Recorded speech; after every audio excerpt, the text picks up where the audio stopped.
confusing. Explain. So is ours with the AG. I always have someone cut it out for me. That's right. So, We'll just I think let you go. should reconnect it. Yeah.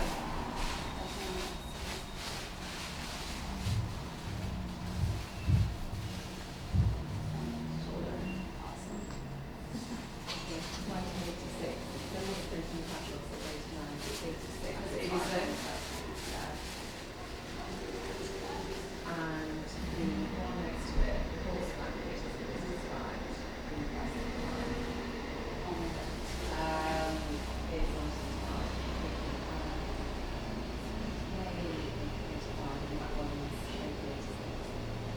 Is it behind you on the table? Now. I'm wondering if it's the proximity that goes into that.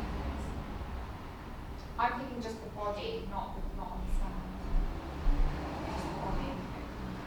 Really not fall off.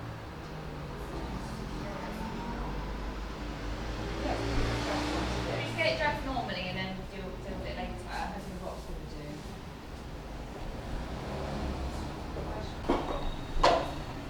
Maybe if I move this. Oh, I don't know.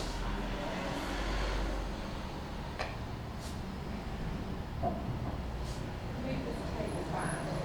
So that thing goes, so That's yeah, that was probably too long. yeah. Let me move this.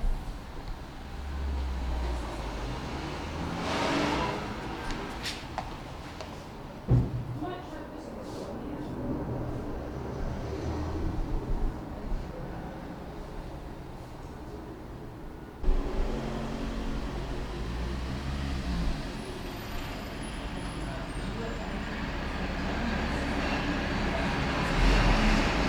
Okay, I've got to position it back first. Well, yeah. But should we dress? But What if if it we do says- Galliano here, right near the same? Yeah. Safer. Let's move this head maybe put it back to the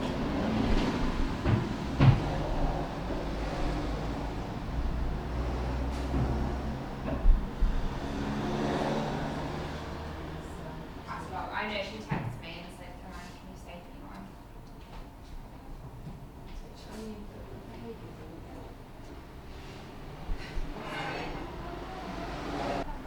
Oh, really? He doesn't eat quite like well behaved.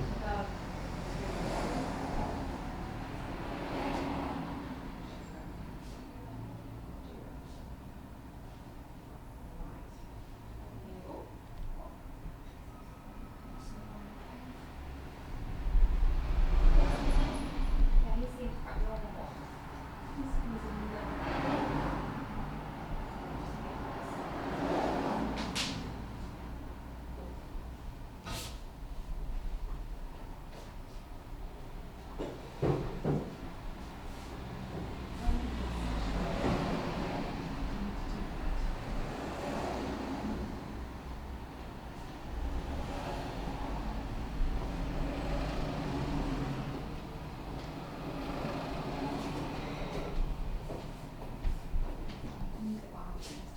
Thank you. I'm going to put this mannequin just on a base, it's off the floor.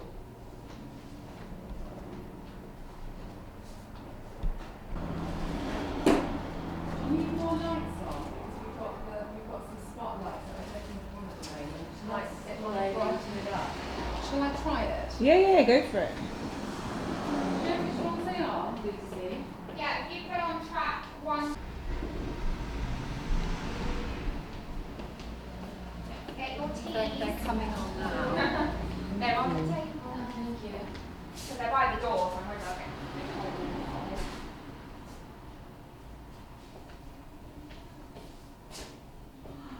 Do you mind if I bring it round? No. I didn't realise it was like that.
so small.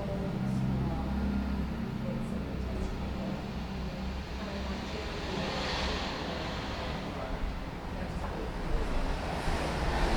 Yeah.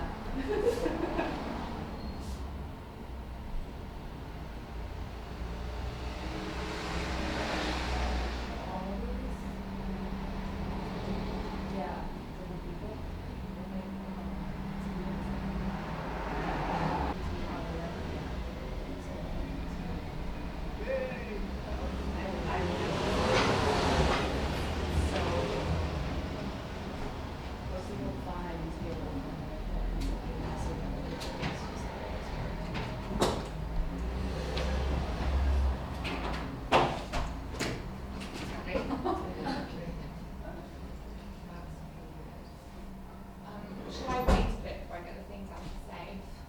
Yeah. I might go with a head.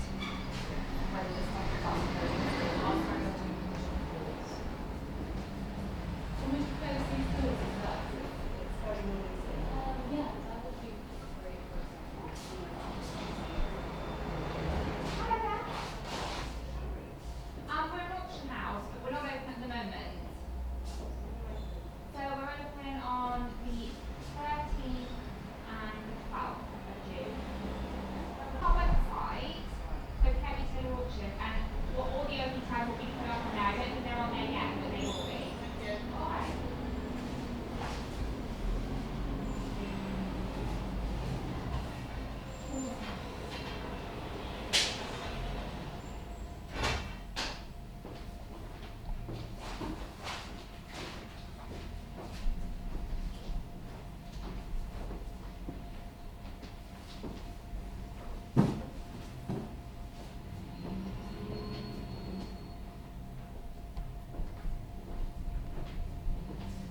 Do you mind if I just walk across? No, sure, go for it. Sorry.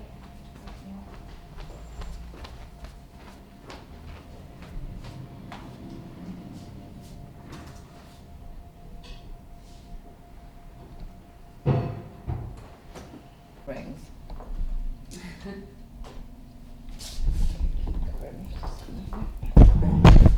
So beautiful, that lace. Yeah. It's just. You'd have to be a pretty brave bride, though. Oh yeah. For so many reasons.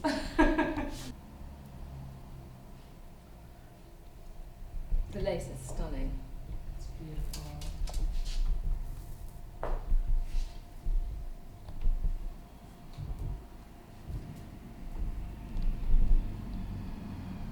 Just billows.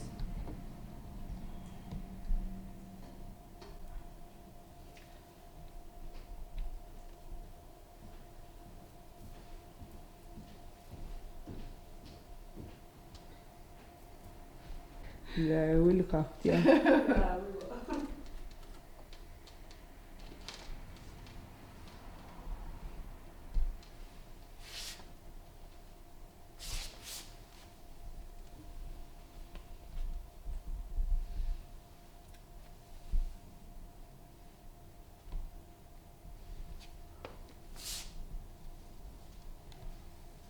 This is incredible. It's all laser cut. Oh my God. That would have been the perfect thing to wear for the Met Gala this year with the theme. I know. Yeah, that's. I think people did wear some of Iris van Herpen's things, but nothing as great as this. Yeah, that's. I mean, these are incredible. all, you know, couture pieces for Bjork. And they took up to 4 months each. These fly upwards like leaves or flames. Wow, that's So so gorgeous. it's quite amazing. I love this. This is Nicolene Liv Anderson.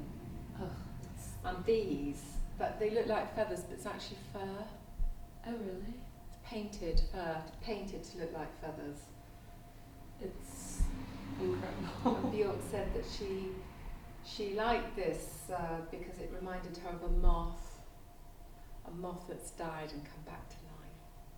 Oh, that's nice. It's typical Bjork, you know? Lovely. Did she help design the? No, I think Nicolene's, she's seen a design like this by Nicoline, but the painting and the colours came from Bjork. So she collaborates with her designers.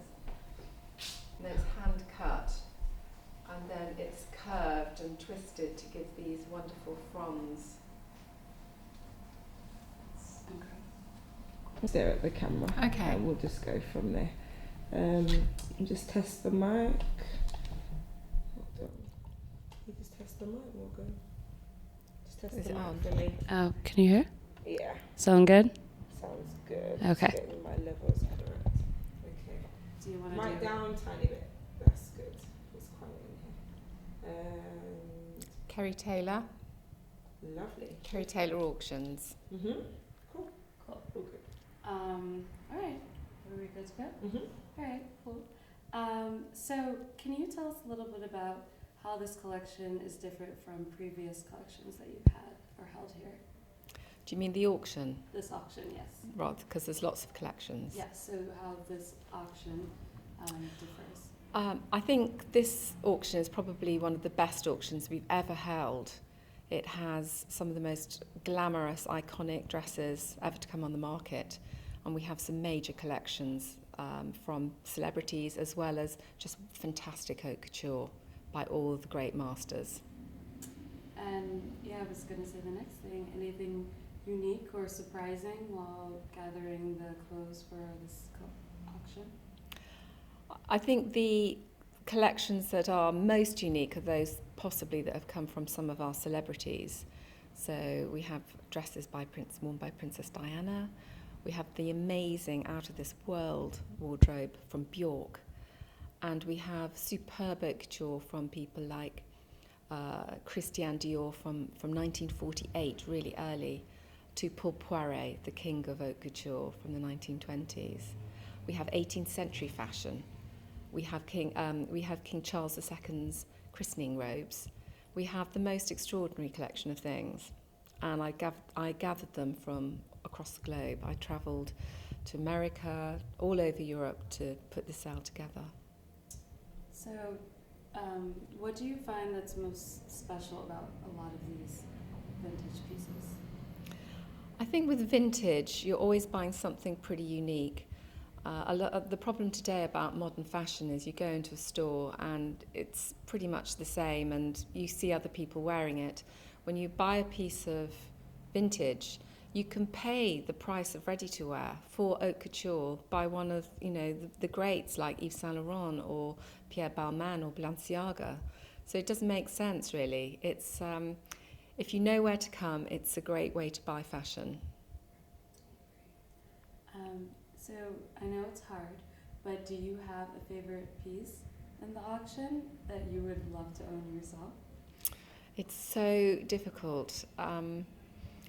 I think Bjork's Alexander McQueen designed bell dress from 2004 is just incredible because it's like a sculpture. It's more than just something to wear. You could put it in a room. It's just amazing, and it's covered in thousands of hand-sewn tinkling little bells. I think that's a favourite of mine. And so for this auction, who is the audience that you're trying to reach, or who do you think the audience will be? I have lots of people who come to the sales. I have young women looking for a bridal gown, for example, or savvy, well-dressed women who appreciate vintage and see it as good value. I have all the major museums in the world, all the major collectors in the world. I have fashion houses who wish to rebuy.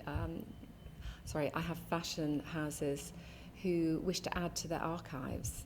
They're buying back their heritage quite sensibly. And we have dealers as well across the world who supply red carpet gowns for all the stars. So, it's really, really wide-ranging. And what are some of these, the more like the Bjork dresses and the Princess Diana, what are some of these pieces going for? Well, with Bjork, we'll see, because there's never really been an auction of Bjork's collection before. So it's going to be exciting and interesting to see what happens. The McQueen pieces, they were very close friends, so the McQueen pieces are really, really special. They're one-offs made for her. And then we have a young Dutch designer, Iris van Herpen, and her dresses, again, they take 3 to 4 months to make. They're all hand-cut and laser-cut. And again, they're like sculptures. They've never been on the open market before. So we're obviously hoping for them to make thousands, but just how many, it remains to be seen, because although I can put pre-sale estimates, it's not until I bring the gavel down on the sale day itself that we know, right, that's what the piece is actually worth. So you told me earlier you travel all over the world to find very unique pieces for your auctions and Yes. collections. Mm. So do you have any stories or anecdotes about some of the pieces in this that are going to be sold in this auction? I do travel across the globe seeking out fine oak jewel because it's actually quite rare. I go to America, I go all over Europe, and I often have people sort of looking at me rather strangely when I'm on the Eurostar train, because I have 2 massive bags often filled with wonderful fashion, and have comments like, is your husband inside one of those, or is there a body? So I lug them along, but it's very interesting because the people I meet are often very knowledgeable collectors. Sometimes it's a deceased estate and I'll be handling things which are quite sensitive, precious not only because they're beautiful but because obviously they belong to someone who's just gone. So one has to be quite sensitive sometimes in those situations. And then the last thing I wanted to do was do the little piece with the Cartier cigarette box. Yeah.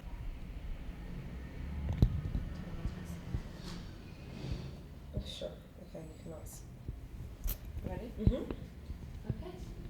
So this is a special piece you presented to us earlier. If you want to tell us a little bit about that. This is an extraordinary piece. It comes from the collection of a couple who are close friends with the Duke and Duchess of Windsor, Herman and Catherine Rogers.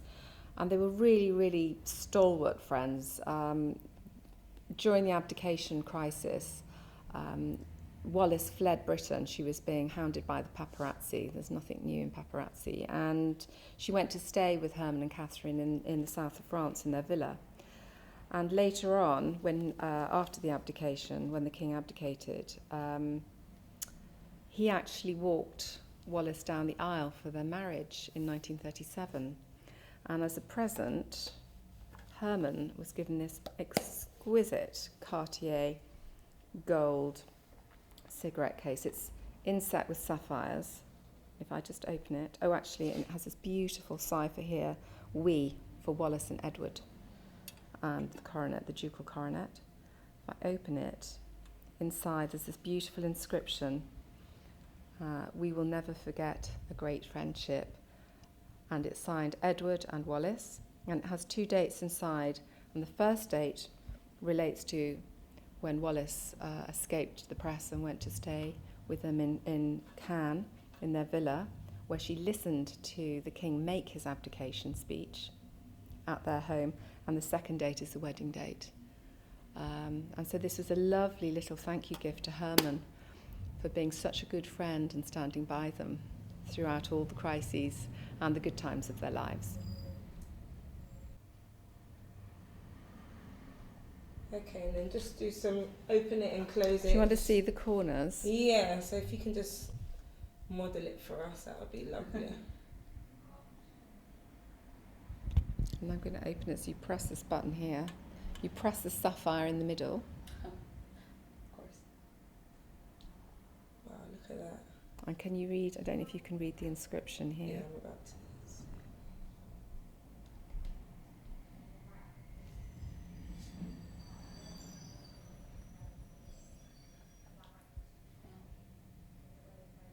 That looks very cool.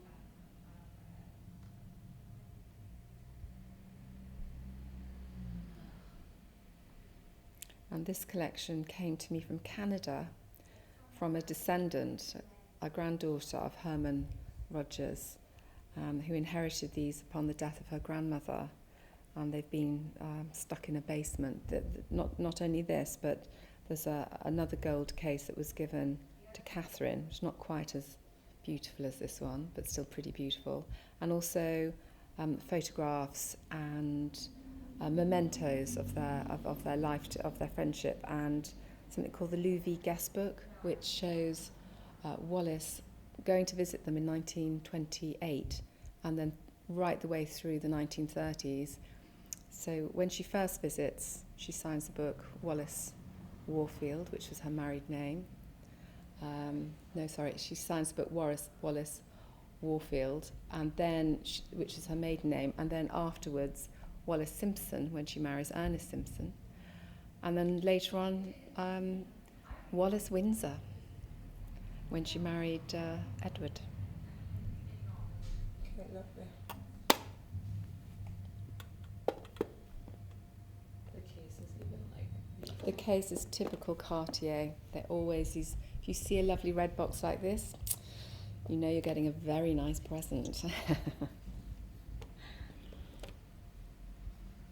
it the right way around.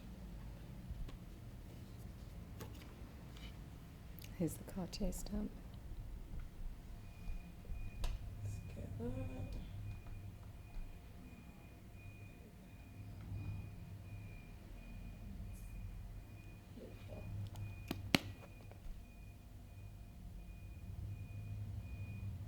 So what would be, or what is like the starting bid for this case? So we're hoping for 20 to 30,000 because it's by the best jeweller and it was commissioned by, the two perhaps most infamous lovers of the early 20th century, first half of the 20th century.